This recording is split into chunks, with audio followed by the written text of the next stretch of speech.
air. Selain itu, sangat sedikit persamaannya. Lumba-lumba merupakan mamalia berdarah panas. Ia sangat pintar dan suka penasaran.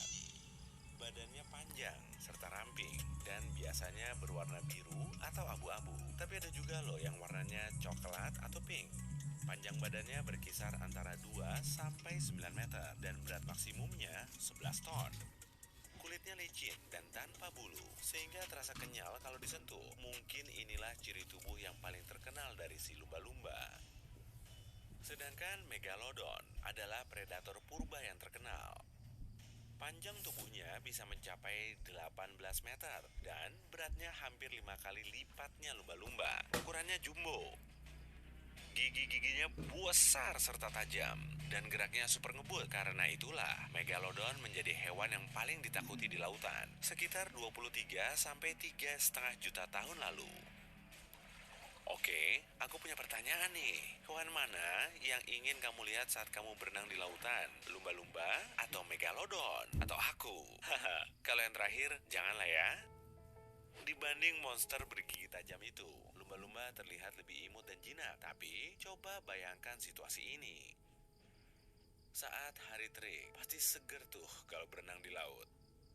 Kamu sedang santuy sambil terlentang di atas air, memejamkan mata, dan bernafas pelan. Airnya sangat sejuk dan angin sepoi-sepoi menerpa wajahmu. Saking rileksnya, kamu jadi tertidur. Tapi kok tiba-tiba ada yang menyenggol kakimu? Kamu pun terbangun dan mulai meronta di dalam air, hingga akhirnya berhadapan langsung dengan objek berbahaya yang belum terlihat itu. Leganya, ternyata cuma berpasang sirip dan moncong yang sudah tidak asing itu. Lumba-lumba. Beruntung juga sih, bisa melihatnya langsung di alam bebas. Jaraknya sangat dekat, bahkan kamu bisa menyentuhnya langsung. Katanya, kulit lumba-lumba bertekstur kenyal. Tapi, kamu membayangkannya seperti telur rebus yang dalamnya keras. Jarakmu dengan salah satu hewan ini sangat dekat, hingga hidungmu bisa mencium bau asin. Tapi lumba-lumba tidak punya kelenjar keringat, jadi hewan ini tidak berkeringat dan tidak berbau. Bau yang kamu cium berasal dari air di sekitarnya. Awalnya kamu penasaran, lumba-lumba itu terlihat ingin berinteraksi. Si mamalia berenang mengelilingimu, tapi tetap menjaga jarak. Kamu segera tahu, ada 7 sampai 10 lumba-lumba di dekatmu. Dan kemudian, oh no, mengajakmu bermain ya. Satu lumba-lumba mendekatimu, lalu menyentuhkan moncongnya ke tubuhmu, layaknya memainkan bola. Kemudian, disusul satu ekor lain. Hewan itu tidak menyakitimu kok, karena gerakannya pelan dan terukur. Sambil mengoper tubuhmu, hewan itu terus mengeluarkan suara unik. Kamu cuma bisa terpingkal dibuatnya. Beberapa saat kemudian, semuanya mulai terasa menegangkan. Hewan itu semakin berani, sehingga sentuhannya semakin kuat. Kamu baru tersadar kalau jarakmu sudah jauh dari pantai dan dikepung oleh si raksasa liar ini. Meski terlihat jinak, perilaku lumba-lumba tidak bisa diprediksi. Dan ini belum seberapa loh.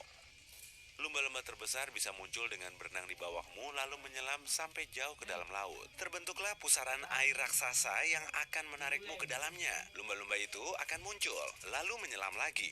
Kalau sudah begini, kamu tidak akan bertahan lama. Setiap 5 detik, tubuhmu akan terombang-ambing dan keluar masuk air. Lumba-lumba lain juga akan ikut serta dalam permainan itu. Kamu bisa kaget, bingung, serta kelelahan. Dalam kondisi ini, sangat mustahil mengimbangi kekuatannya. Kamu pun akan kehilangan energi. Dan akhirnya, kamu sadar kalau kamu mulai tenggelam. Tapi masih ada secercah harapan kok, karena tubuhmu akan terus terlempar ke permukaan air. Kalau kamu tenggelam, mungkin lumba-lumba akan kehilangan minat, tapi bagimu, itu bukan pilihan. Kejadian ini mungkin cuma berlangsung selama 10 atau 15 menit, tapi bagimu terasa seumur hidup. Setelah hewan-hewan itu bosan, kamu mengumpulkan kekuatan dan segera berenang menuju pantai. Syukurlah kamu tidak diikuti. Meski kelelahan dan gemeteran, kamu berusaha menepi, lalu terjatuh di atas pasir. Yang terbersit di pikiranmu cuma satu. Oh, aku tahu deh kenapa hiu takut dengan makhluk imut ini.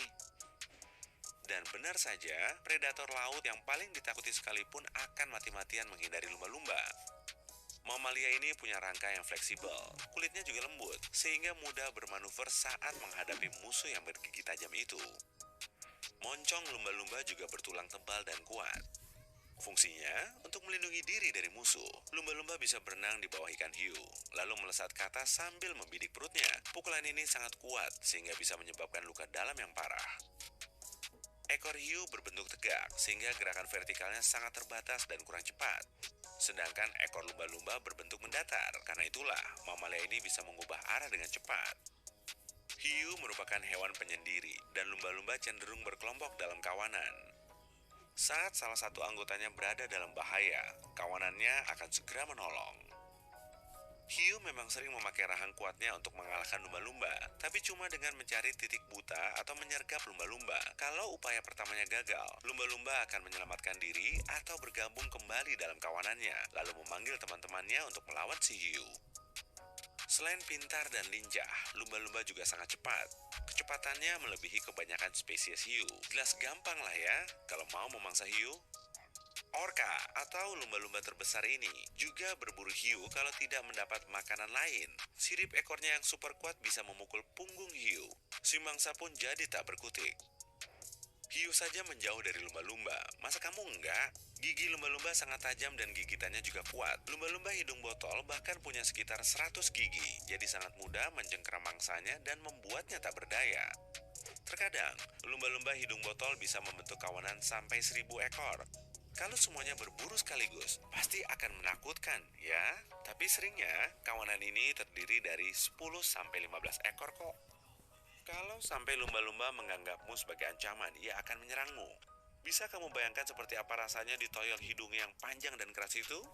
Pasti tidak menyenangkan. Belum lagi, kecepatan geraknya saat meluncur ke arahmu pasti akan berakhir mengerikan. Jangan bermimpi kalau kamu bisa melawan kecepatan renang lumba-lumba, sekalipun kamu berenang ulung. Hewan ini bisa meluncur di air dengan kecepatan 32 km per jam, karena ekornya perenang olimpiade hanya mampu mencapai 8 km per jam. Karena kecepatannya ini, lumba-lumba bisa meluncurkan diri dari air.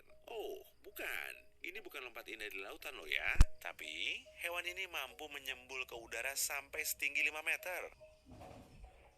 Lumba-lumba hidung botol adalah jawarannya predator laut. Saat lapar, ia bisa berubah jadi makhluk licik yang akan mencari berbagai cara untuk menjebak mangsanya.